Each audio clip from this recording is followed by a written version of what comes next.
एक छोटा सा गांव था। उसी गांव में एक साधारण सा घर घर छोटा था, लेकिन उसमें रहने वाले लोग कभी एक दूसरे के बहुत करीब हुआ करते थे। इस घर में रहते थे एक सख्त स्वभाव वाली सास कमला, उसका बेटा रमेश और उसकी बहू सुनीता।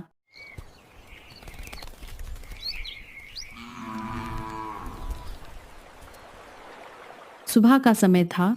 पूरा गांव अभी नींद में डूबा था, लेकिन इस घर में दिन शुरू हो चुका था। सुनीता चुपचाप काम में लगी थी, जैसे हर दिन लगी रहती थी। आज जल्दी उठना पड़ा।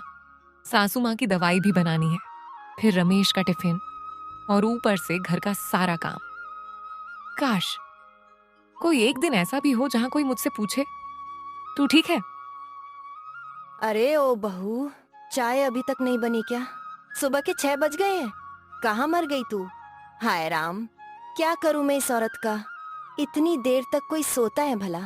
मेरे तो भाग्य ही फूट गए जो ऐसी बहू कर ली मैंने।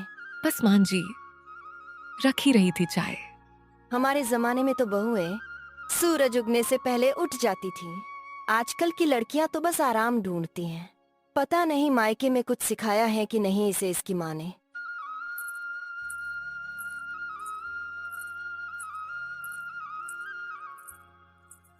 माँ जी, चाय जरा गर्म है, धीरे पीजिएगा। हो, ये चाय है या पानी? कितनी बार समझाया है पति ठीक से डाला करो। ध्यान कहाँ रहता है आजकल। हे भगवान, कौन से जमाने का बदला ले रहे हैं तू, जो ऐसी बहू दे दी। आज दूध थोड़ा कम था माँ जी। तो मायके से ले आती, या वहाँ भी खाली हाथ आती थी? जब देखो तब माँ जी ये कम था, माँ जी वो कम था। ये नहीं बोलती कि खुद में कुछ कमी है। सुनीता कुछ कहना चाहती थी, पर हर बार की तरह अपने शब्दों को वहीं रोक लिया। घर में रमेश आता है, पर उसका आना भी घर की शांति नहीं लौटा पाता। क्या हुआ, सुबह सुबह फिर बहस? देखो अपने बीवी को, काम करना नहीं आता, ऊपर से जवाब अलग देती है। क्या इसी दिन के लिए मैंने तेरी शादी कराई थी क्या? जरा कुछ समझाओ अपने बीवी को, आता तो कुछ है नहीं इसे। माँ वो रोज सुबह से लगी रहती है, थोड़ा समझा करो। अब तू भी इसके साथ बोलेगा? मैं ही गलत हूँ ना अब। हे भगवान, ये दिन देखने से पहले मैं मर क्यों नहीं गई। इस करमजली ने मुझसे मेरा बेटा भी छीन लिया। अब पता नहीं पूरे घर को खाएगी क्या। घर के एक कोने में मोहनलाल सब देख रहे थे, पर बोलने की ताकत जैसे कहीं खो गई थी। मैंने क्या मांगा था इस घर से? प्यार, बस थोड़ा सा सम्मान। हर दिन खुद को साबित करते करते थक गई हूं मैं। आज की बहुएं सहनशील नहीं रही। हमने तो सब चुपचाप सहा था, मुंह से एक लफ्ज भी नहीं निकलता था हमारा।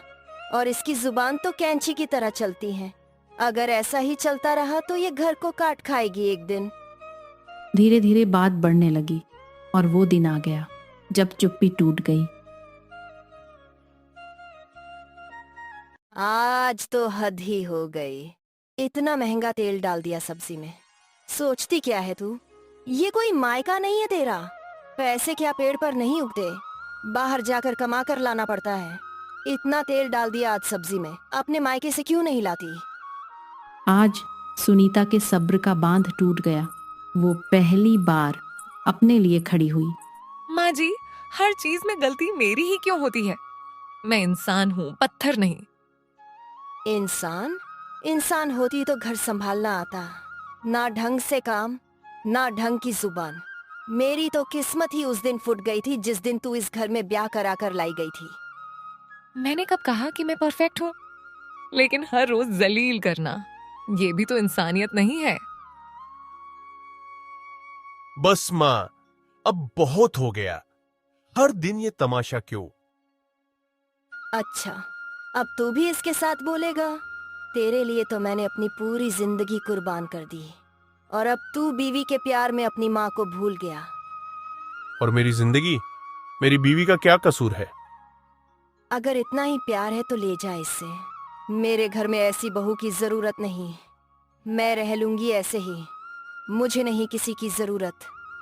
ठीक है माँ जी, अगर मेरी वजह से इस घर में शांति नहीं है तो मैं चली जाती हूँ। नहीं सुनीता, ऐसा मत कहो। रमेश, हर रोज मरने से अच्छा है एक बार सब कुछ छोड़ देना। जाओ, कौन रोक रहा है? हमने कौन सा तुम्हें बुलाया था? चली गई तो मेरा घर हरा भरा हो जाएगा। झगड़े के बाद घर में अजीब सी खामोशी छा गई। बाबूजी, मैं जा रही हूँ। जब तक मुझे इंसान समझा जाए तब तक वापस नहीं आऊंगी। सुनीता, मैं भी तेरे साथ चलूंगा। जाओ, दोनों जाओ यहाँ से। मुझे किसी की जरूरत नहीं है, न तुम्हारी न किसी और की, समझे? अब एक पल भी यहाँ मत रुको। कभी कभी एक दरवाजा बंद होना किसी की आंखें खोल देता है। सूरज ढलने लगा है। चारों तरफ सन्नाटा, सिर्फ पैरों की आवाज और हवा की सरसराहट। सुनीता, एक बार रुक जा। बस एक बार मेरी बात सुन ले। हम गांव की आखिरी हद पर आ गए हैं। इसके आगे रास्ता अजनबी है और पीछे मेरा घर, मेरी माँ। मैं जानता हूं तुझ पर बहुत जुल्म हुआ है। माँ ने हद पार कर दी, पर क्या तू एक बार और, सिर्फ एक बार, मुझ पर भरोसा नहीं कर सकती? रमेश, मैं हर बार भरोसा ही करती रही हूँ। हर बार सोचा आज नहीं तो कल सब ठीक हो जाएगा। मैं माँ से बात करूंगा। आज नहीं तो कल वो समझ जाएंगी। तू बस मेरे साथ घर चल। घर? वो घर जहां मेरी आवाज की कोई कीमत नहीं, जहां हर दिन मुझे साबित करना पड़ता है कि मैं इंसान हूं। तो तू सच में मुझे छोड़ देगी? अगर तू चली गई तो मैं रोज खुद को दोष दूंगा। और अगर मैं रुक गई तो रोज मरूंगी। सुनीता धीरे धीरे आगे बढ़ती है। रमेश वहीं खड़ा रह जाता है। पीछे ढलता सूरज, आगे अनजाना रास्ता।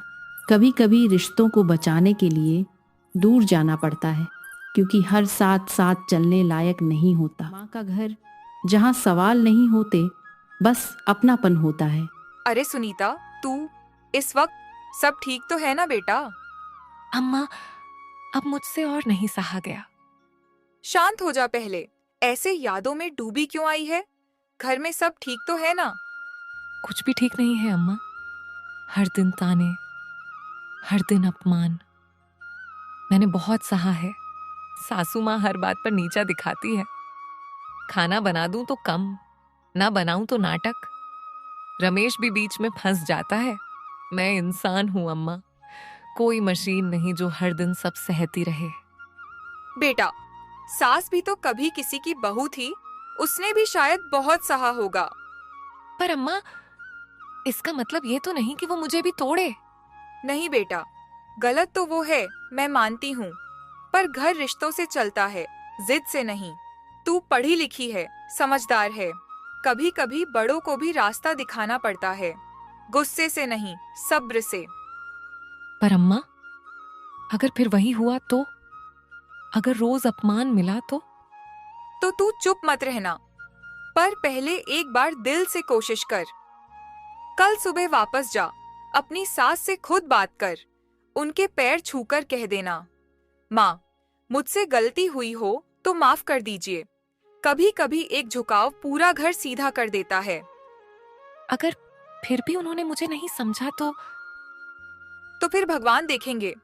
पर बेटी, रिश्ते तोड़ने से पहले हर कोशिश कर लेनी चाहिए। कभी कभी माँ का आंचल दुनिया का सबसे बड़ा सहारा बन जाता है।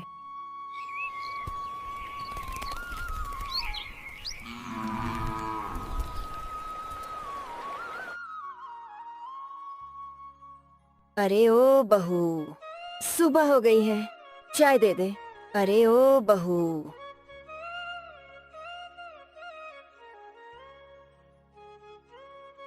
अरे, आज गैस भी नहीं जली। बहू, कहाँ चली गई तू? कल मैंने काफी कुछ कह दिया था, शायद ज्यादा बोल गई थी। वो जैसी भी थी, लेकिन रोज चाय तो वही बनाती थी, मेरे लिए सब कुछ करती थी।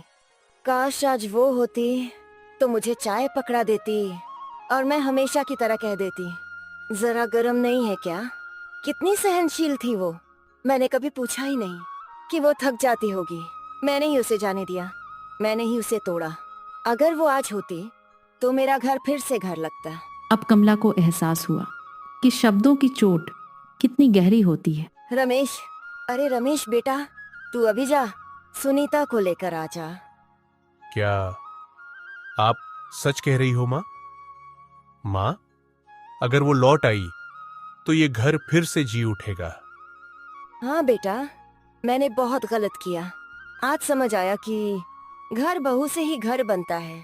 तू उससे कहना कि माँ माफी मांग रही है। कहना कि अब मैं उसे बेटी की तरह रखूंगी। कहाँ रह गई होगी? क्या सच में चली गई होगी मेरी बहू? काश मैंने वो शब्द ना कहे होते। तभी कमला को किसी के पैरों की आहट सुनाई देती है। वह उठकर दरवाजे की ओर जाती है। दरवाजा खोलते ही वह देखती है कि सुनीता सामने खड़ी है।